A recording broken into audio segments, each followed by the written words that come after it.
It's March 3rd, 2021. I'm Todd Dunn, and today I am talking about the growth of Acadia National Park again. Now, this is an area that I mentioned in my previous video on this topic, but today I want to go into considerably more detail and look at the individual land transfers that led to land around the Bass Harbor Lighthouse and east of there over to the Wonderland Trail area being added to Acadia National Park. And how I have figured this out is by spending many hours poring through the Hancock County Registry of Deeds, which is available online. And that information can be very tricky to work out since boundaries of individual lots are seldom referenced to a fixed point that you can identify today. Instead, they're referenced to the lot of Thomas Richardson or the lot of Joseph Murphy. And Thomas Richardson and Joseph Murphy no longer own those bounding lots. And in many cases, those lots have been absorbed into the park, and it's very, very difficult to figure out where those individual lots were. But I have managed to work out who sold various pieces of land that make up the area around the Bass Harbor Head Lighthouse and around Ship Harbor, all the way over to the Wonderland Trail area.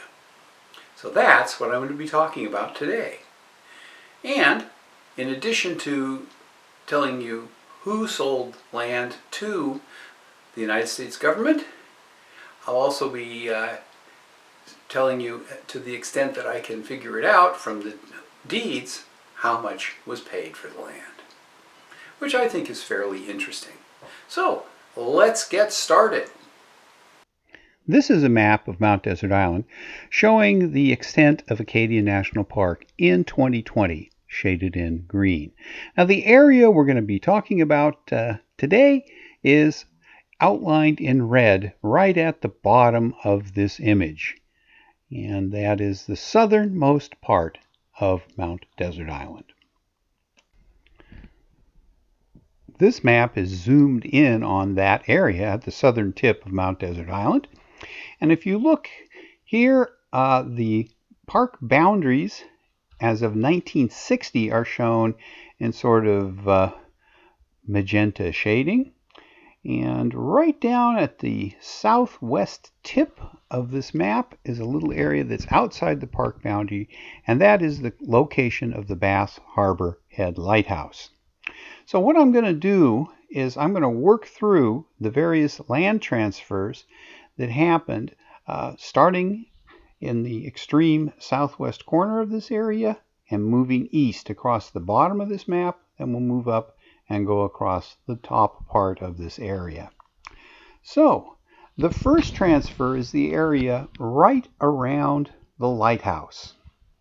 And this piece of land was transferred to the United States government, and the deed was registered on November 18, 1937.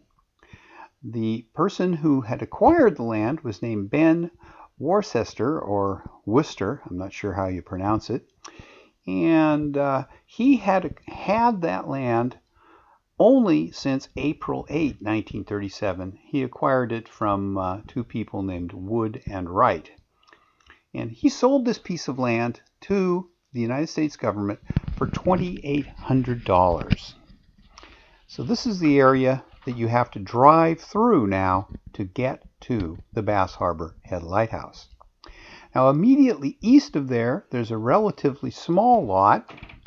That lot was sold to the National Park for less than $100 by a company called Wild Gardens of Acadia.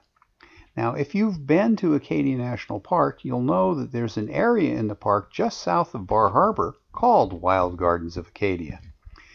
And the two are related. Wild Gardens of Acadia was a company set up to preserve the natural plants of this area, and they developed the gardens that are now the Wild Gardens of Acadia for that preservation. And that land was eventually donated to Acadia National Park.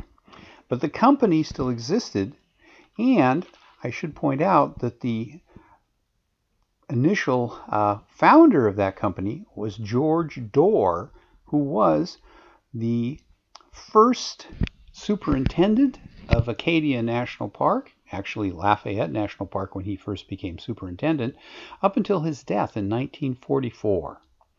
And he was a big player, perhaps the second biggest player in the growth of the park, in that if you look through the Registry of Deeds, you will find many, many transactions where George Dorr transferred or sold land to the United States government for inclusion in Acadia National Park.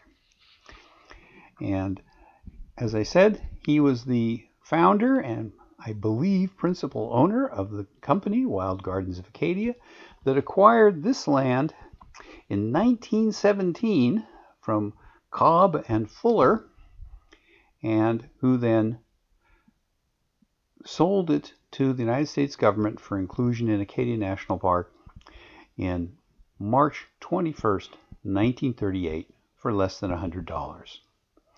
Now, immediately to the west of that is a big lot that includes the entire Ship Harbor area. And this is a piece of land that was transferred to Acadia National Park, again by George Dorr, on October 19, 1937, and he sold it to the National Park for $19,565. That was a lot of money back in 1937. Now this is a piece of land, it's quite irregular in shape, that Mr. Dorr had aggregated over the years from a number of people, and just from looking at some of the deeds for the area, it appears that he acquired this land in the 1933 to 1936 period. And then once he'd consolidated it, he sold the land to the United States government for inclusion in Acadia National Park. Now that completes the first pass in the southern area. Now if we move just north of there, a little bit to the northwest of Ship Harbor, there's a small rectangular plot of land. This plot of land was sold to the United States government by Frank Manchester on February 16, 1937, and he sold that land to the park for $400. There's no information on his deed about when he acquired that land. However, this area around Ship Harbor was originally homesteaded by some Manchesters. And I believe that Frank Manchester was one of the descendants. And when I look at other land in the area, that he had been aggregating land from other Manchester descendants to acquire the land that he sold to Acadia National Park. Now just east of that, there's a sort of upside down U-shaped block of land that was also sold to Acadia National Park by Frank Manchester. This is a bit of land that he had aggregated from a number of lots, at least 8, that he acquired between 1930 and 1938. He sold this land to the National Park on February 3rd, 1938 for $800. So that's $1,200 total for the 2 lots just north of Ship Harbor. And then finally we've got a little triangular piece of land just to the northwest of the Wonderland Trail area. This particular piece of land was transferred to the park for $1 and other valuable considerations by John D. Rockefeller Jr. on January 20th, 1943. He had acquired the land in 1931 from George Dorr, who had in turn acquired it 9 days earlier.